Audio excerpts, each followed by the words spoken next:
Hello everybody, today I'm gonna talk about the game Rust and how it's still standing, or if we can resurrect it. And what I mean by this is that Rust is a very old game, some people don't even realize that.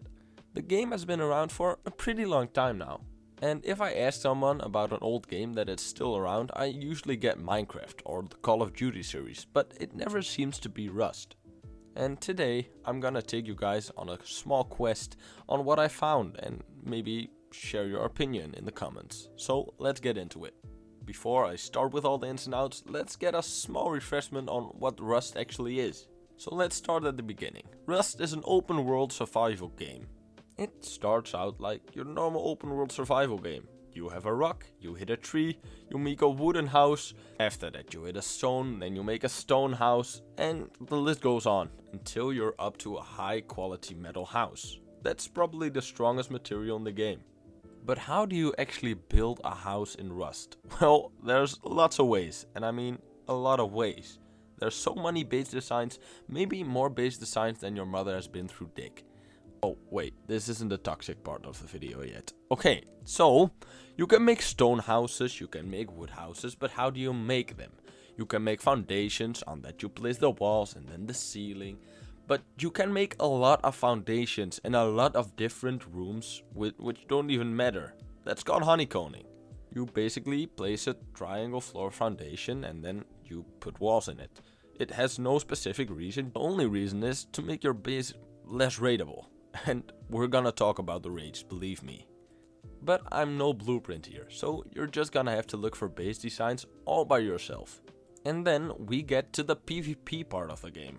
Well, there's a lot of PvP. I mean, I can't even wake up on the beach without getting slammed in my face with a rock. Or getting sniped by some random dude in his camp base. That is why when you finally get a bow and make a play, it's so rewarding. Your loot got stolen for the past 2 hours and then you finally kill a guy and steal his loot from the past 2 hours. It's just an amazing feeling. And then there's also the crafting system. There's basically 3 tiers of crafting materials and you have to work harder for each tier. Like tier 1, there's no much need for a tier 1 workbench. But when you need a tier 3 workbench, you're kinda screwed because you end up or killing a guy or having to farm a lot, and I mean a lot of monuments. Which brings me to the monuments. You have a lot of monuments, small ones or big ones. The big ones usually get guarded by blue people called scientists. They're basically NPCs with aimbot. And those monuments are kind of a shortcut to all the big tier loot.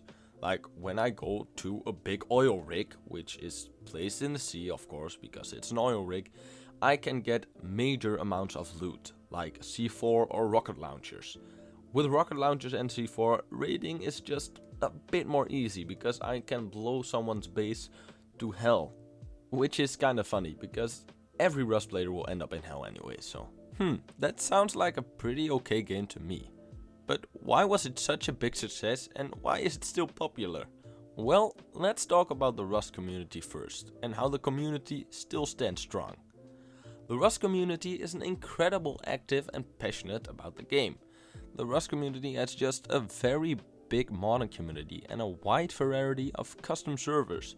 And a lot of game modes. I mean, a lot of game modes. You have PvP, you have just survival, and the most important one, roleplay, which is kind of fun.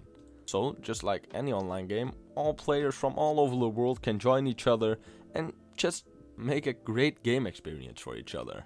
But that's not always the case, is it? And I was actually surprised by hearing there's also a competitive scene when you can solo play or team play. It's just kind of a battle royale kind of thing, and it's really cool.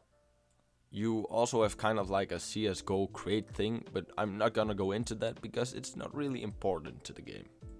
And maybe the most important thing about Rust is their development team. I mean, they just completely refurbished the first game into something far greater than it first was. And are still updating this game to this day. I mean, that's a tremendous amount of dedication to a game. And then we get to the toxic side of the community we all well know and very much love. Because sometimes it is just what you need, just to let go and completely demolish a person with words. And that is exactly where the game gets you.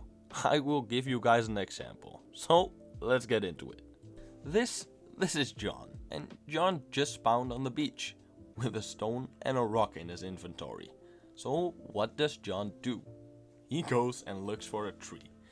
And he finds one, and after he knocks the tree down, he gets enough wood to make a spear. So, he does. Oh, John, there's a player right there. Just hide behind the bush for now. And this is Mark. Mark has made some pretty good progress and has been farming for a couple of hours now. He's ready to get a base down, and he has a bow ready to go if someone tries to...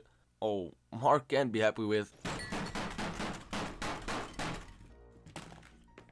Yeah, exactly. Well, it seems like a win for John, right? But the only thing he doesn't know is that he just made an enemy for the entire wipe. Oh yeah, a wipe is kind of a server's life length. You have a week, a bi-weekly and a monthly. That means the whole server gets wiped within a month or a week. So you can get a new start in your own lifetime, you know. But John has made a very big enemy in Mark, because Mark definitely knows how to play the game, but he just got caught off guard. Sorry, Mark. Now Mark has sworn John will pay for it with his life. Life. That word brings me to another point. A friend of mine opened my eyes to a very discreet opinion of his. Rust is kind of a lifestyle, not just a game. I mean, just look at those YouTubers with whole Rust movies. Those movies take days to make, if not months. Those YouTubers could die over and over again and get nothing. And after an excruciating week, they will get a good day and, well, I'm sorry about this, they will slay. Then they get enough views to do it all over again. And the beauty is, we could get lucky as well, but at least I just don't have the time. I have school, I have this YouTube channel, just no time at all. But take for example John, just a normal dude, and well, he got lucky. Remember John? John is eating with his wife and family off the computer. And well, Mark is blowing up his base right now. And John will eventually do the same to Mark's base.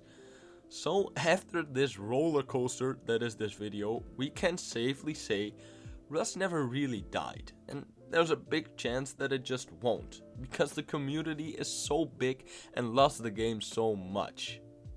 And I am also a part of that community. I play it way too much. I mean, I don't have a life anymore because I play Rust so much. It's not even funny.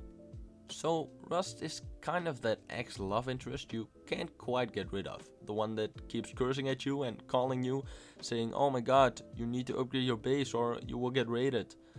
You get my drift? Rust is just an immensely addictive game with a very strong community. And that means it probably won't die, which I'm grateful for. As I said, I play the game as well. And that brings me to the end of this video. I will see you guys later in maybe another video or in the comments. Don't forget to like or subscribe if you like the video or my channel, and I will see you guys another time.